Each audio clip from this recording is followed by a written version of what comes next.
Okay, folks, here's another airbrush session happening, and we've got all the stuff that we were working on last time that needs to be put away. So this stuff was airbrushed, all these defense type things, sandbags and things like that left over from last time.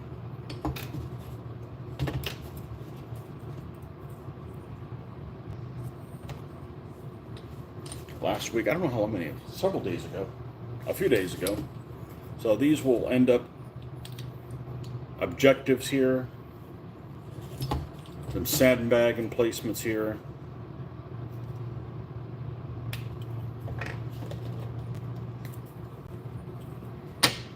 Well, it was quiet until I went on here. Now the neighbor's out mowing lawn, so I guess if we're going to mow lawn, this is actually a pretty good day considering it's pretty cold. Close to 50 degrees or something like that. All right, we'll just move these guys off to the side, and we've got a pile of stuff to work on. I do mean a pile of stuff. So we're going to plan on basing these in black. Hopefully it's not too cold.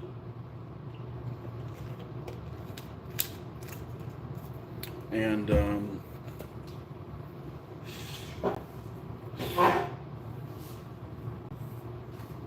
hopefully that'll work.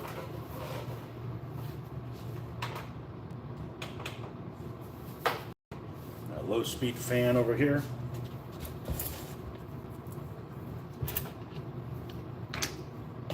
And let's prep all this stuff so we can go relatively quickly from one to another.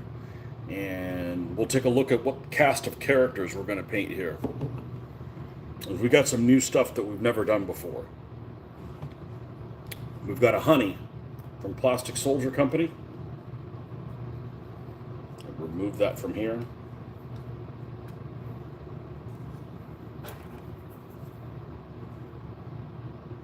And we're going to clip that just like that.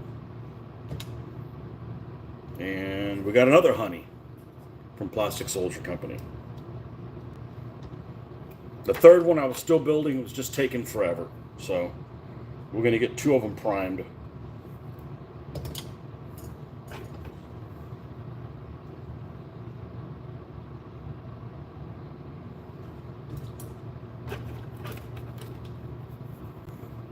Thank you, Marshall. Springtrap, welcome. Yeah, I go vertical, and people get this gets recommended to people that don't know about my channel. And just so you know, I'm on here all the time live. I'm just not in vertical view. You know, I'm on every morning. So painting, putting models together, airbrushing, what have you. So we've got some Plastic Soldier Company stuff. Here's some other stuff, including some Valentines. And this thing. A13 Mark IV-A from Iron Horse Collectibles. This is a resin print. This thing is absolutely gorgeous. Absolutely gorgeous. And yeah. Thanks for joining me. Okay, we got some Humber Scout cars. These cute little things. Welcome, folks. Oh, let's make sure we don't have any loose pieces. We don't need to have an error here that falls on the floor. I do my own stunts though, so expect something to go sideways, unfortunately. But we don't want that to happen, but sometimes it happens anyways. And we have 3 of these.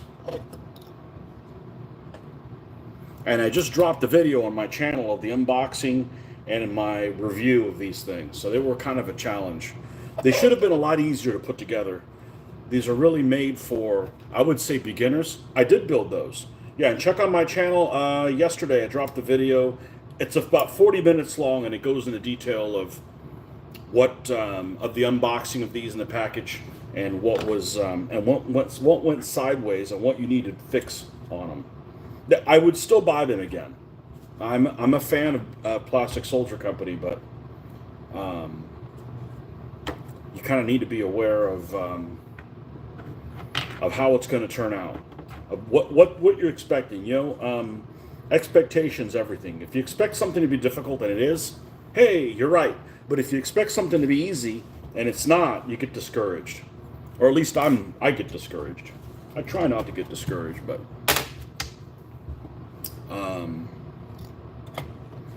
and then we've got the Valentines and other stuff on here. Okay, so we're going to have to switch these things out as we go. So what we're using is, and I'm not an airbrush expert. I keep saying that every time. I've just been able to kick this thing in the square in the butt every time. Cleans up clean. Cleans up really, really well. This is a Iwata HPCS airbrush. And we're just using a, let's see if I can move this and not have a disaster. Thank you for subscribing. That's literally the best thing you could do. Thank you. Falling on the damn floor. It is just a 3-liter compressor.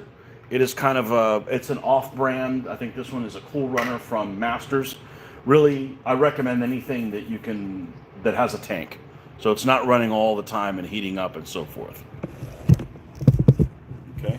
Let's see if I can get this somewhat back into position where it was at again. Okay.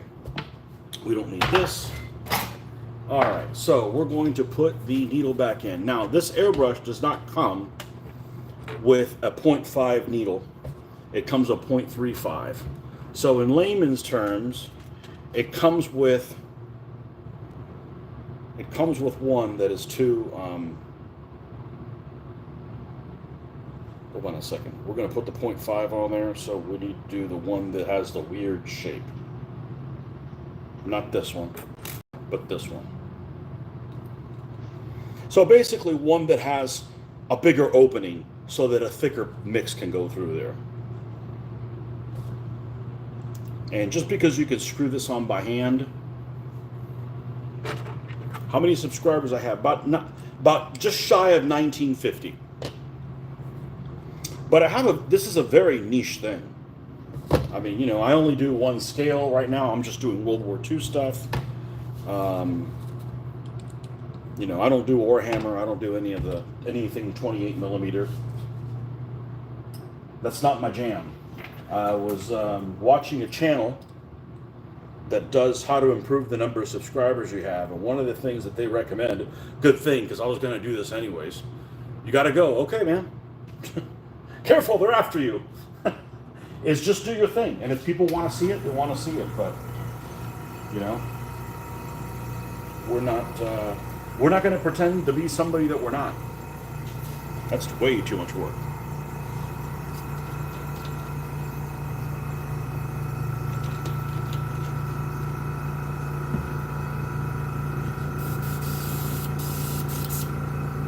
Now let's see how good of a job I did cleaning it. And I had a jam the other day. Last time I painted, it started off and hand sanitizer, bam, clean that thing right up. It just literally melts the paint. Literally just melts the paint off.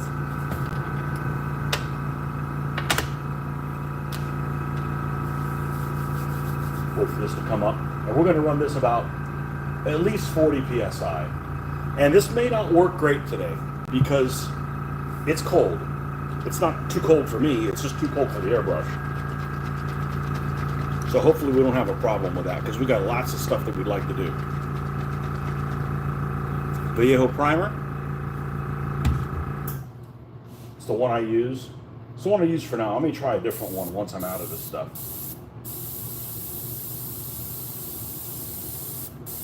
.40 psi. Now, first thing I like to do is I always like to try this with something really thin. Airbrush thinner and so forth. We're golden. All right, now we'll try it with a little bit of primer and see if it's... All right, man. Thanks for coming by. Yeah, that's totally clean in there. Actually, this light works really well to show you the inside of the airbrush.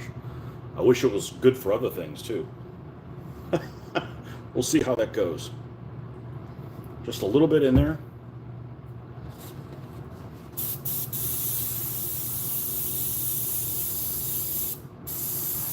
That's what we want.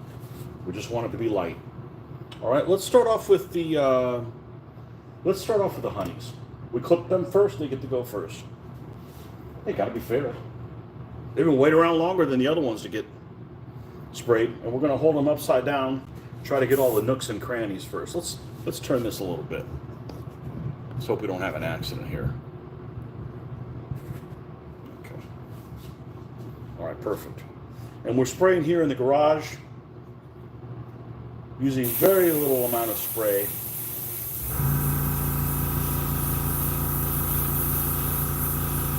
And it's being blown out that way. And this place is huge, so.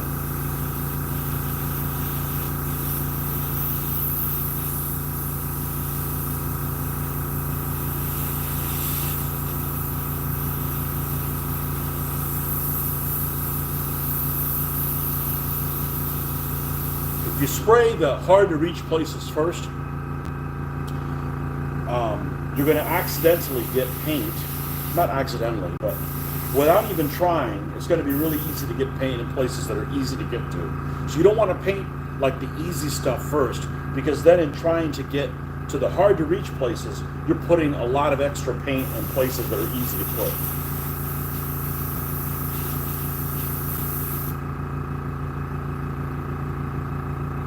And then we will do it the other way.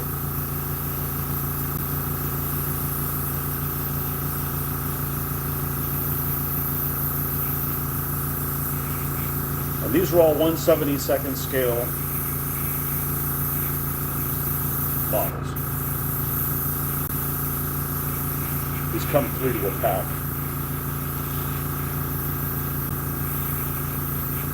And these, unfortunately, for whatever reason, had a lot of splash on them. And these are all going to be for the desert. This is all going to be for the 8th Army. No, we don't have any bad guys. This is all 8th Army vehicles.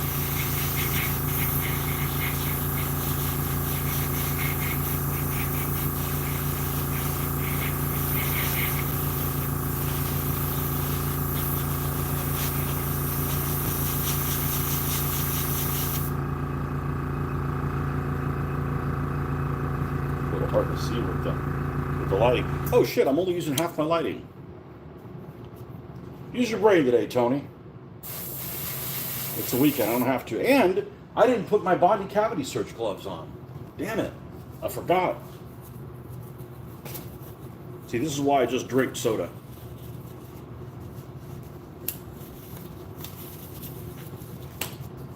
All right. These things, I won't be buying this brand again. These are sorry.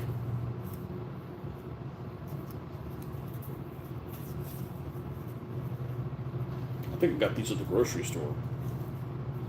And they are not very good. I was doing something with them the other day, and any little thing will just cut them. And then they're no good. This is just basically to make it easier to clean your hands. So we're going to end up getting some on it. Makes it easy to clean up. We're not using toxic paint.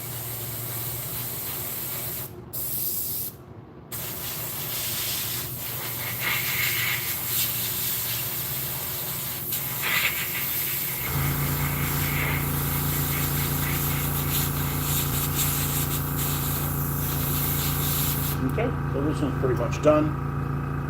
And we've got this styrofoam thing that I like to put them on and see if we can see our neighbor over here.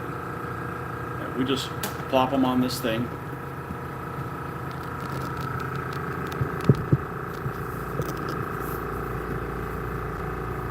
And then we will go on to the next one.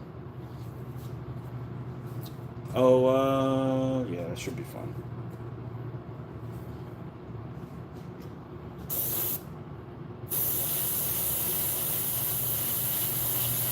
Actually, I'm going to change tack.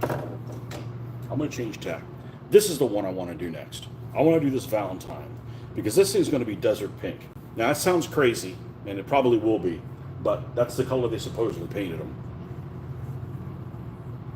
What kind of airbrush do I use? I use an Iwata HPCS, and it comes with a .35 needle, and you got to get a .5 needle to be able to work on this stuff as well. So an Iwata HPCS, And I thought I was going to get one that was more detailed to do like small camouflages or something like that.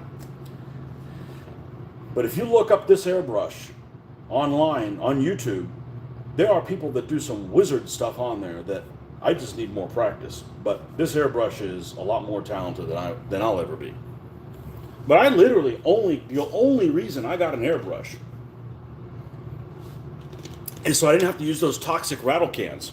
The rattle cans are extremely toxic, they're expensive, and they don't last. Are we out? Get out! So I specifically only use this for priming and clear coating. And then I'm like, well, I could go ahead and just paint the base color on it as well. And that's pretty much all I do. And use and make camouflage with it. I'm mainly a brush painter. I've been brush painting for, gosh, almost 40 years. And I'm never going to be as good airbrushing as I am brush painting. It's just, we're just not going to get that kind of practice.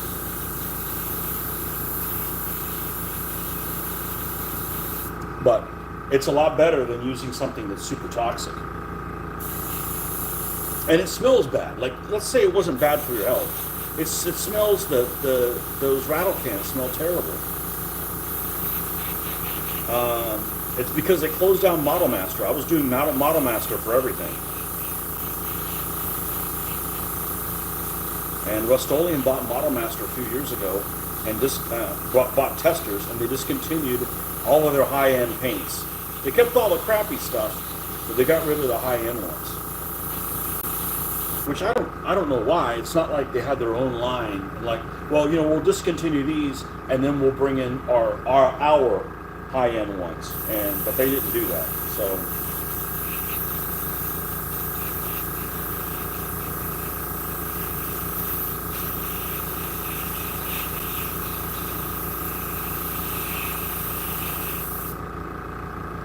are you in Poland?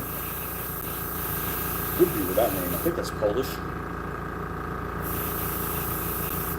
One of these days I'll do Polish tanks, but it'll be for 1939. It won't be hand-me-down British tanks.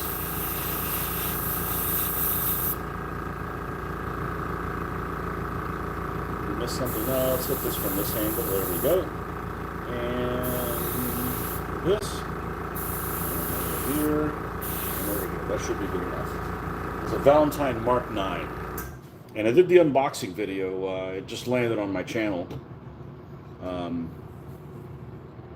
this morning. Sorry, yesterday evening. That's going to be for Tunisia. Is the components of Vallejo primer for an airbrush Vallejo primer? Isn't the components of Vallejo primer for an airbrush Vallejo primer can not the same? I don't think they would be the same. This is a water-based thing. It's got some polyurethane properties. I don't think this would go through an aerosol. Yeah, I know that Vallejo makes some aerosol stuff. I've never even seen it in a store. It's got to be some kind of lacquer type of thing to be able to go through it. So no, I don't think it's the same thing. And this is not the same consistency of Vallejo paint either.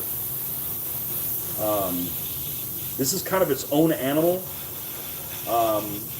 I don't think this stuff is meant to be thinned at all. I know some people thin it, but it's not the same as Vallejo paint at all. It's really kind of odd. Now, the thing I really like about Vallejo primer is you can brush paint this, and it has all the properties of like a thinned down enamel because it gets into all the nooks and crannies, and it's supposedly self-leveling as well. So if you put just a little bit too much, you're okay. You're not going to end up with a mess. So I actually got this stuff to hand paint. And then I'm like, well, I got an airbrush. Let's just use this same product. And when this gets really low, when it gets down to a quarter, I bring it inside. I've got one of these that's inside that's almost done. And that way I've got the same material in both places. But I really don't care what the material is, as long as it's black. Because I prime everything black. That's how I roll. I've been doing it that way since the mid-90s. You could probably blame Games Workshop. Even though I'm not a game, I don't do Games Workshop stuff. I did kind of start the layering thing by some of the stuff that I saw on White Dwarf and things like that. So, okay, and there's the turret for Pinky. I don't know what we're going to name that tank, but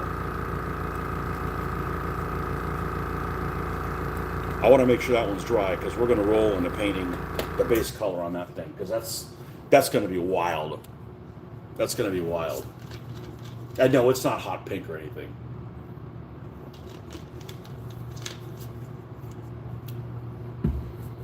Okay. The Humber Scout car.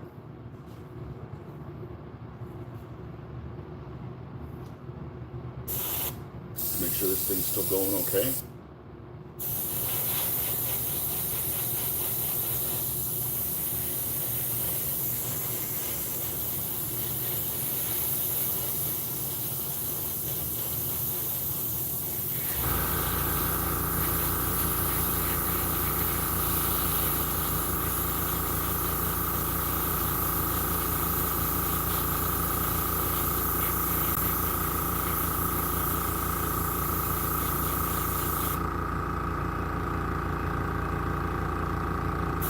Which you can make, out of this set, you can make a Humber 2 or a Humber 4, according to the instructions, but I found out you can't really make a Humber 4 if you want it to be accurate. The parts don't fit in there.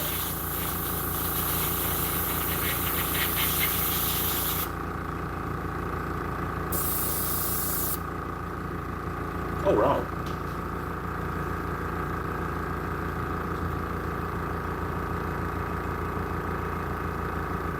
Yeah, so check out the unboxing, and if you're getting ready to do these kind of models, just be aware that these things don't always go together as easy as they should. Although I would say the biggest problem with these was faulty instructions. There's pieces to make multiple versions of these in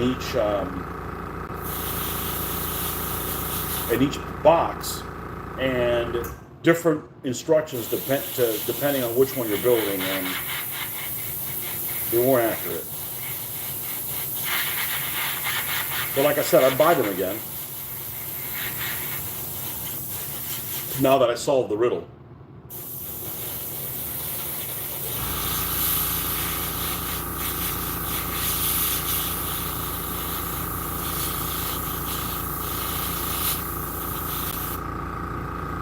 Let's take a look.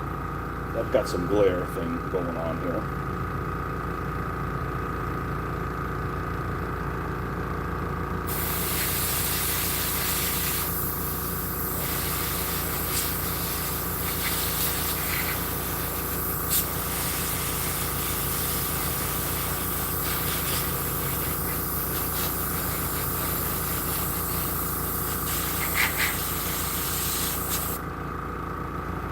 Okay, there's one Humber. I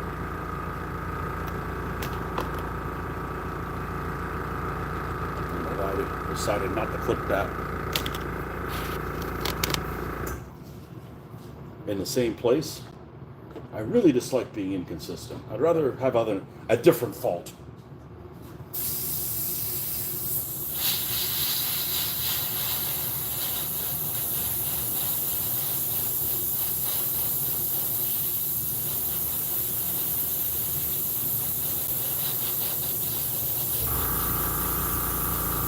Now this is running so often because it's running at a really high pressure, so it pushes this stuff through.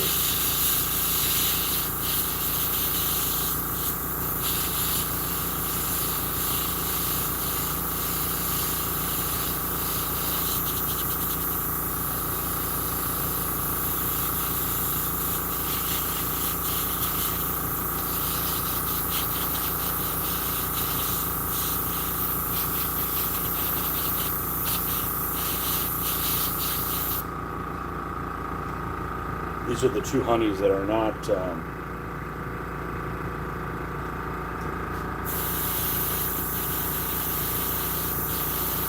that don't have the commander exposed.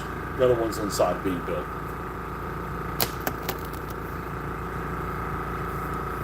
Okay, this hole. We out of holes now. Now what we can do is we can take this one, the one we painted first.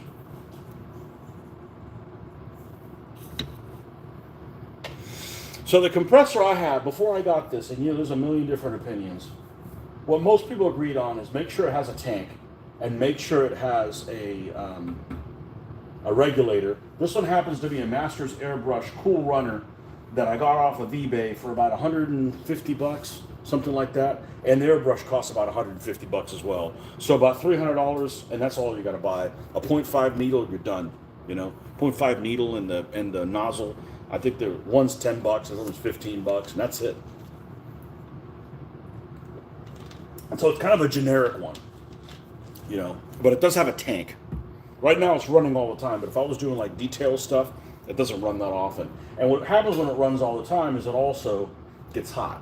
And when it gets hot, it could potentially, wear the components out or whatever if you do that for a really long time. But, we're not doing this as a business, so it gets a big break between sessions. But this one happens to be a Cool Runner dual fan compressor. It is a 3-liter tank. It's available on eBay. It comes with like a free airbrush. Don't even use that airbrush. I wouldn't. I basically learned from nothing. But you could save money on an airbrush, but then it's a nightmare for you, and it's like creating issues that a better one will not. And these Iwata airbrushes are really good. So it's about a $300 budget. I ended up getting mine in a place where I could return it if it didn't do exactly what I wanted it to do.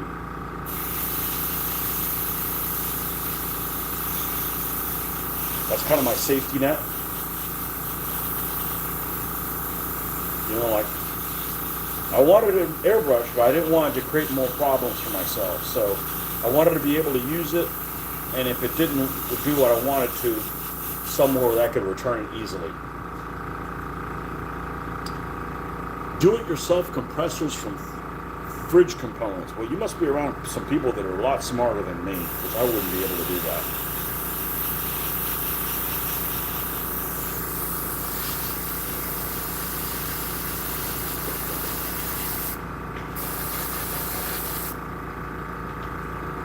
Hold up.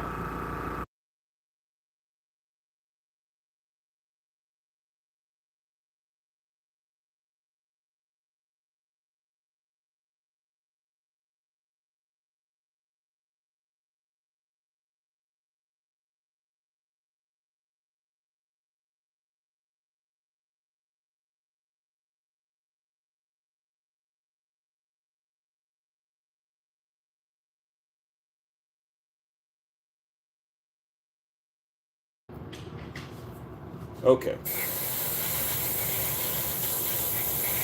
I don't live alone, so there's interruptions from time to time. I apologize to somebody one time. I said, I don't know, it makes it seem like it's more real. Believe me, everything here is real. It takes way too much effort to edit any of this stuff. I know some people do some programming. It seems like they don't make any mistakes. Or they want to portray themselves, I guess, as a demigod or something, but we make mistakes all the time, and unfortunately, we try not to keep making the same one.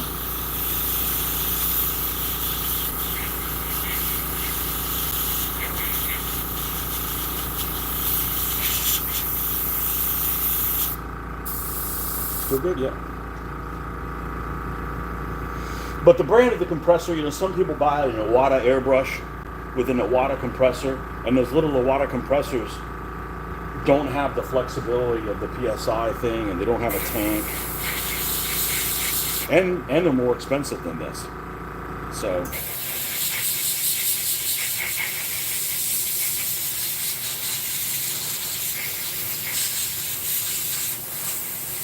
a lot of the cheap airbrushes are a nightmare to take down and put back together. And if you value your time like I do, don't buy something cheap. You're just going to be punished. You're like, you didn't do anything wrong, and they're like, they're going to punish you for putting it in and out, putting it back together. About 6 months ago, I decided to get that free airbrush it came with and tinker with it. I couldn't spray anything out of it. And I was, fairly experienced at that point. I'm not even gonna bother with it.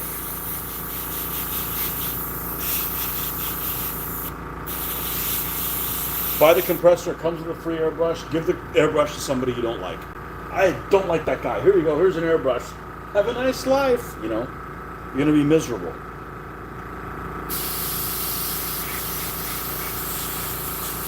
And it's just, you're gonna hate the whole experience.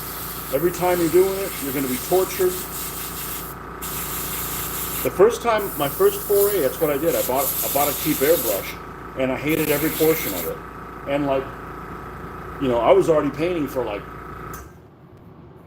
37 years at that point. So it's not like I didn't have a clue. But there's no reason you should be punished for trying to do a hobby. Just because of cheap components. You don't have to buy one that's $500.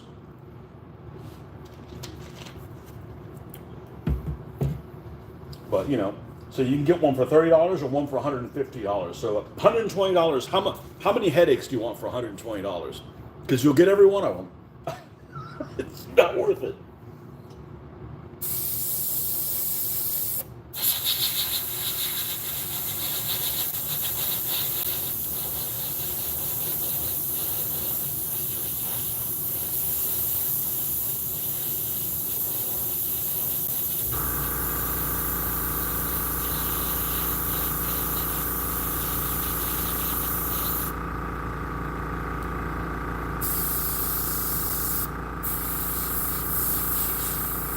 And now I can get the little small squiggles. This airbrush can do pretty small squiggles, and this is the big needle. This is the big needle. So in other words, you can get smaller squiggles of the other one.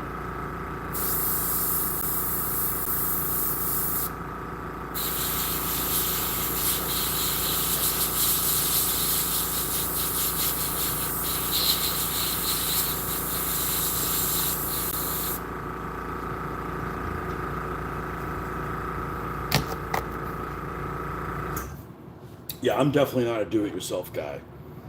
Because, when you work from something, I've got tremendous amount of patience when it comes to hand painting things.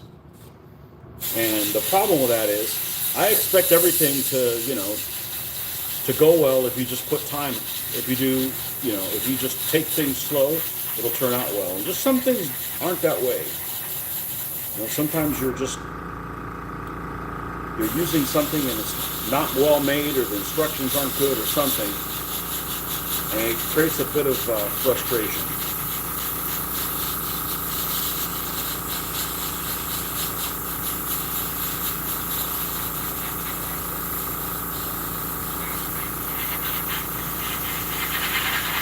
There's just some things you can skimp on, and others that I don't think you should. So I do try to skimp on things that I don't have, that you don't have to. Like, for instance, if you look at airbrush, you're like, oh, you need something to spray it in so that you can, when you clean it out, this is what you want. Just a jug. Unless you want to spend $30 or $40 for something that you're just going to destroy. That works perfectly fine. You're waiting for Procon 280.3, but last info is that it came out from Japan on 12 December. I trust my life to a lot of things that are Japanese, and this is Japanese, and I've never heard of Procon, but it's probably pretty good if it's Japanese.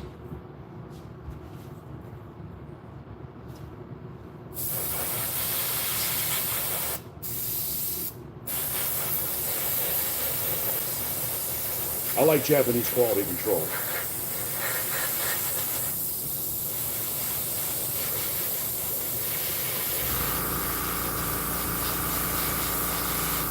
But I got this because the local hobby store, the local hobby chain carried this one.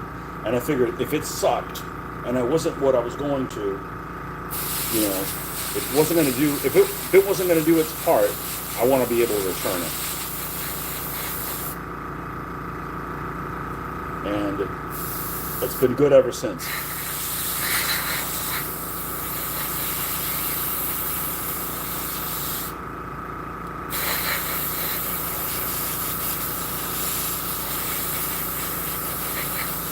Man, this is working better than it's ever worked. It bothers me that there's no new info. Maybe it's stuck at the custom office. Yeah, I know that I got a couple things that were supposed to deliver before Christmas and they did not. So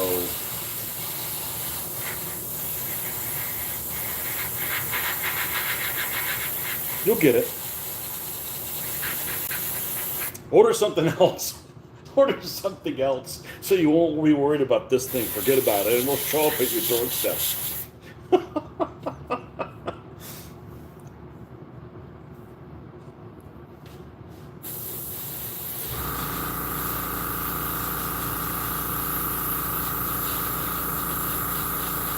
But like a lot of people use airbrushing for weathering, I don't.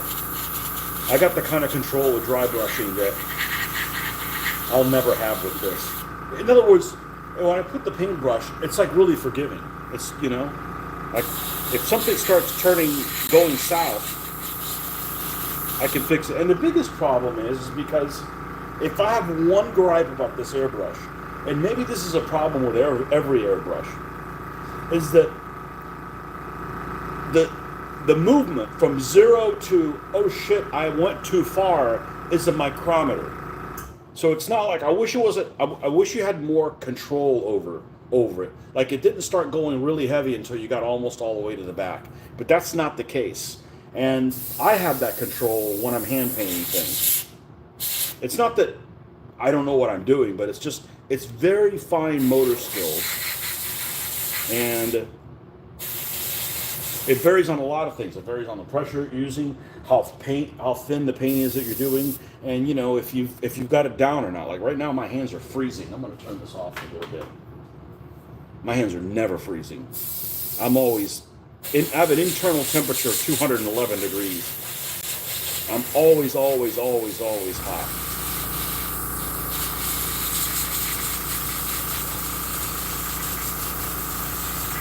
Now, these armored cars, these 3 armored cars are for the 11th Hussars during Operation Crusader. And these guys did not use names on their armored cars, and they were just painted overall white stone. So that's what we're going to do.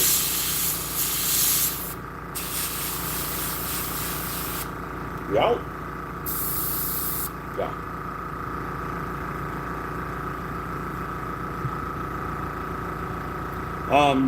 You know what's worse than no information is when you get faulty information.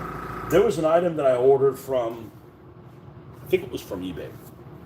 And it was from a trader somewhere in Japan. China, sorry. Somewhere in China. And it was an item that was very difficult to get a hold of. And this guy apparently had one. It was a S model Crusader close support tank model. This was 3-4 months ago, something like that. Before I'd gotten any of them. So I ordered it. He said it shipped it. They apparently, eBay forces them to use this thing called Orange Connects. It's a shipping service that's hit or miss. And, you know, I kept tracking this thing, and it was getting here pretty quick. And it said that it delivered, it had delivered to my doorstep when it hadn't. And the zip code it showed was a completely different city. And then it like got sent back. It was just like a mess. And it claimed it had delivered it, and they didn't. And the guy ended up refunding me my money, and I never got it. That was like 4 months ago. So I don't know whether this is a guy that just wanted to see if he could send it and get away with it or not. But that's the good thing about buying it through eBay is you got a little bit more protection. You know, it's not like I couldn't afford to lose $18 or whatever the heck it was. It was just, you know, I didn't get this item, you know.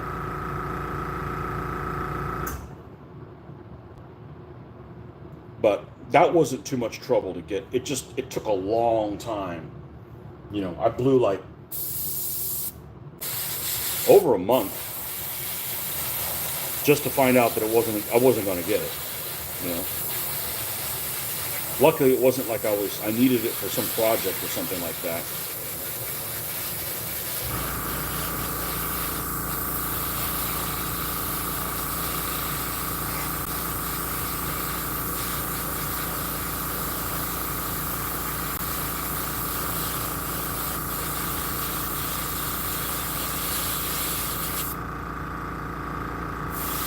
But that kind of stuff happens all the time. There's nothing you can do about it other than not get your hopes up, you know? Things can go sideways.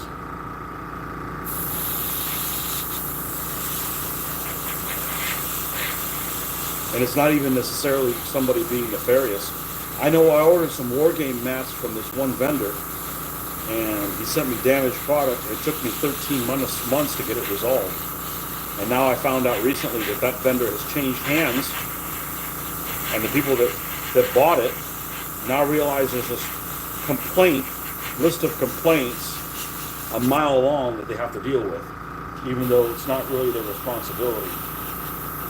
So,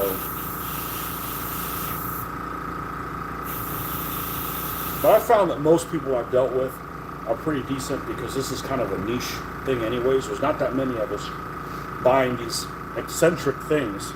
So if you run those people off, you're going to be left with no customers. You know, it's not like you can just sell groceries to somebody else. You know.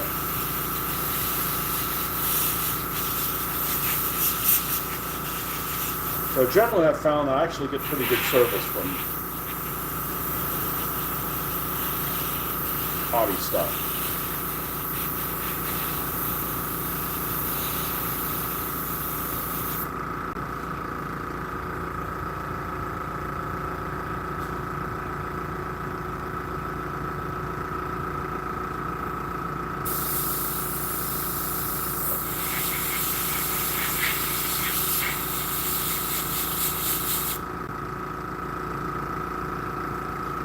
You and some kind of wargaming group have friends in the hobby. It's quite a commitment to do all this stuff you do, not for my ADHD to do one topic in a long period of time. So I have a wargame group here local, but I haven't played with them in about a year because most of them don't paint. And I'm doing this for my therapy.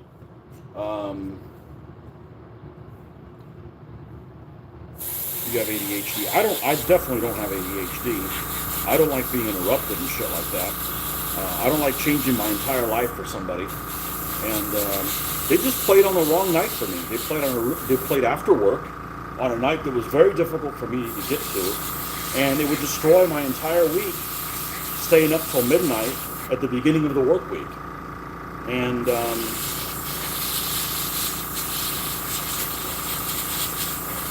so yes, I have a war game group that I could go to every week, and I choose not to, because the wargaming isn't therapeutic. This is.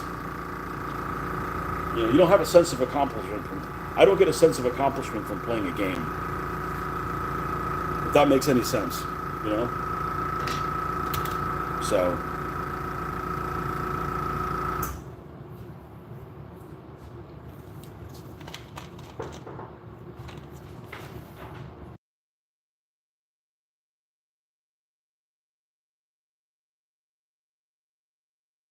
Okay, I'm going to take a short dinner break, and actually I'm going to cut off, and we'll be back in a few minutes.